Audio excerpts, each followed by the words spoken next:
Hello everyone. Last video में हमने section 15 और 16 को देखा था। आज हम देखते हैं सेक्शन 17 जो कि है फ्रॉड यानी कपट। तो fraud includes any suggestion as a fact of what is not true by one who does not believe it to be true. तो ऐसी असत्य बात का सुझाव देना जिसे बोलने वाला खुद भी सत्य नहीं मानता। तो जैसे कोई व्यक्ति झूठ बोल रहा है और उसे पता भी है कि वह झूठ है, फिर भी जानकर वो उसे सामने वाले व्यक्ति को बताता है, तो वो फ्रॉड की श्रेणी में आता है। नेक्स्ट है active concealment of a fact by one having knowledge और बिलीफ ऑफ दैट फैक्ट। मतलब किसी तथ्य को जानबूझकर छिपाना जबकि वह व्यक्ति उस तथ्य को जानता या मानता है। थर्ड है a promise made without any intention of performing it. मतलब ऐसा वादा करना जिसे निभाने की कोई इच्छा ना हो, कोई इरादा ना हो। फोर्थ है any other act fitted to deceive. मतलब कोई अन्य ऐसा कार्य जो दूसरों को धोखा देने के लिए किया गया। लास्ट है any such act or omission as the law especially declares to be fraudulent। मतलब कोई ऐसा कार्य या चूक जिसे कानून विशेष रूप से धोखाधड़ी घोषित करता हो। And such act are committed with the intent to deceive another party or his agent or to induce him to enter into the contract। और इनमें से कोई भी कार्य इस उद्देश्य से किया गया हो कि सामने वाले व्यक्ति को या उसके एजेंट को धोखा दिया जाए या उसे कॉन्ट्रैक्ट करने के लिए उकसाया जाए, तो वो फ्रॉड की श्रेणी में आता है। नेक्स्ट है कि डेरी वर्सेस स्पीक के केस में कोर्ट ने कहा कि फ्रॉड का एसेंस है कि एक ऐसे व्यक्ति द्वारा असत्य बात बताना जो स्वयं भी उसकी सत्यता पर विश्वास नहीं करता, और इंटेंशनली किसी बात का मिस रिप्रेजेंटेशन करना फ्रॉड का की एलिमेंट है। अब हम एक एग्जाम्पल देखते हैं जहां ए बी को एक जमीन बेचता है और ये बताता है कि जमीन मॉर्गेज नहीं है, जबकि वास्तव में जमीन मॉर्गेज थी। और ए की इस बात पर यकीन करके बी उस जमीन को खरीद लेता है और बाद में पाता है कि जमीन मॉर्गेज थी, जिस कारण उसे लॉस होता है। तो यहाँ ए ने तथ्यों को छुपाकर बी के साथ फ्रॉड किया है। अब हम देखते हैं कि कौन कौन से एक्सेप्शंस हैं सेक्शन 17 के, जिसमें पहला एक्सेप्शन है स्टैट्यूटरी लिमिटेशंस। मतलब अगर कोई संविधि किसी फैक्ट को डिस्क्लोज करने में लिमिटेशंस लगाती हो। सेकंड है कॉन्ट्रैक्चुअल लिमिटेशंस, यानी अगर कॉन्ट्रैक्ट की शर्तों के अनुसार कुछ लिमिटेशंस तय की गई हों। थर्ड है डॉक्ट्रिन ऑफ कैवेट एम्प्टर, जिसका अर्थ होता है क्रेता सावधान। मतलब यहाँ पार्टीज का भी ये दायित्व बनता है कि वो जांच परख कर ही किसी कॉन्ट्रैक्ट में एंटर करे। एंड लास्ट है when mere silence does not amount to fraud, जो कि सेक्शन 17 के एक्सप्लेनेशन में दिया गया है।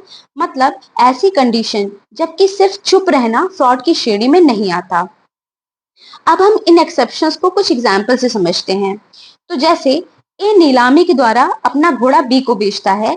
यहाँ ए ये जानता है कि उसका घोड़ा अनसाउंड है, लेकिन ए बी को उस घोड़े के अनसाउंडनेस के बारे में कुछ नहीं बताता। तो यहाँ ए ने कोई फ्रॉड नहीं किया है।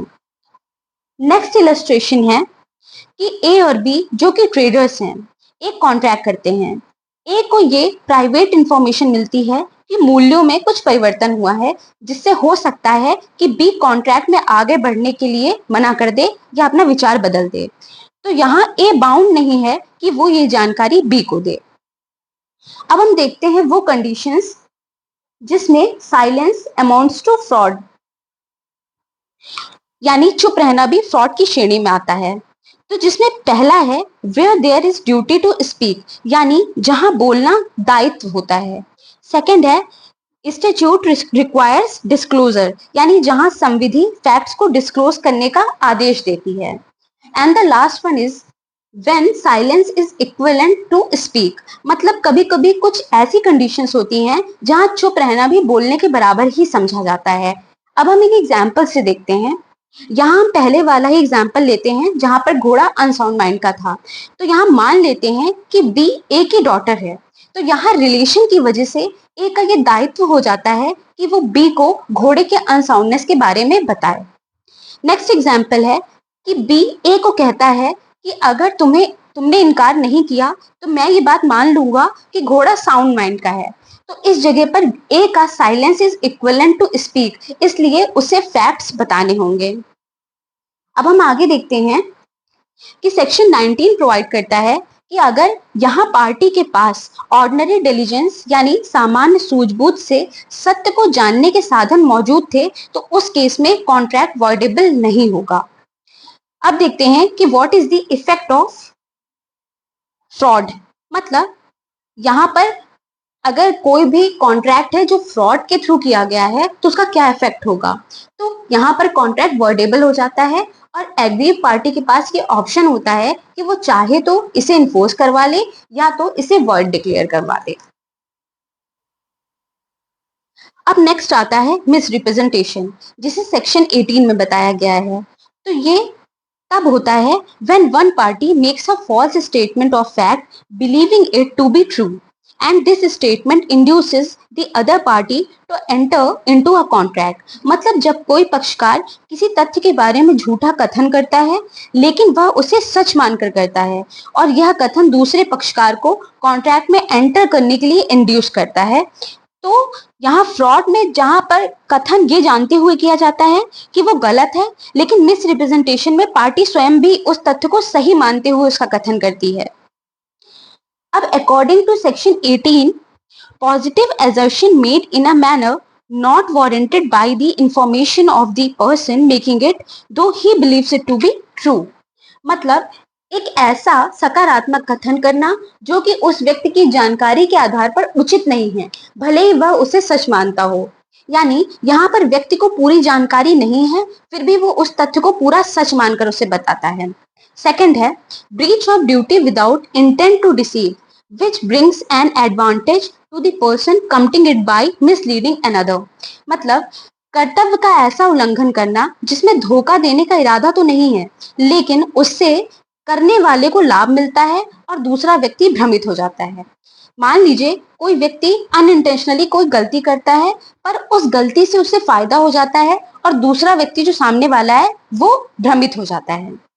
थर्ड है causing however innocently a party to an agreement to make a mistake or to the substance of the thing which is the subject of the agreement। यानी किसी पक्ष को भले ही अनजाने में उस विषय वस्तु यानी सब्जेक्ट मैटर के बारे में भ्रमित करना जिस पर पूरा कॉन्ट्रैक्ट बेस्ड है। यहाँ ये बात जाननी जरूरी है कि मिस रिप्रेजेंटेशन में धोखा देने का कोई इरादा नहीं होता फिर भी दूसरा पक्षकार गलत इंफॉर्मेशन की वजह से कॉन्ट्रैक्ट में एंटर कर जाता है। मिस रिप्रेजेंटेशन एक इनोसेंट रॉन्ग है क्योंकि यहाँ धोखा देने का कोई आशय नहीं होता, जबकि फ्रॉड एक इंटेंशनल रॉन्ग है जो कि जानबूझकर किया जाता है। मिस रिप्रेजेंटेशन हमेशा उन्हीं तथ्यों का होना चाहिए जो कॉन्ट्रैक्ट के लिए जरूरी होते हैं। अब हम देखते हैं कि what is the effect of miss representation. तो अगर कॉन्ट्रैक्ट में सहमति मिस रिप्रेजेंटेशन की वजह से ली गई है तो कॉन्ट्रैक्ट ऐसी सहमति देने वाले पक्षकार की इच्छा पर वर्डेबल हो जाता है और अगर वह चाहे तो इसे इन्फोर्स करवा ले और अगर चाहे तो इसे वर्ड डिक्लेयर करवा सकता है। आई होप आपको आज का लेक्चर क्लियर होगा। अगर आपको किसी भी तरीके का कोई डाउट है तो आप मुझे कमेंट सेक्शन में पूछ सकते हैं and please like share and subscribe. Thank you.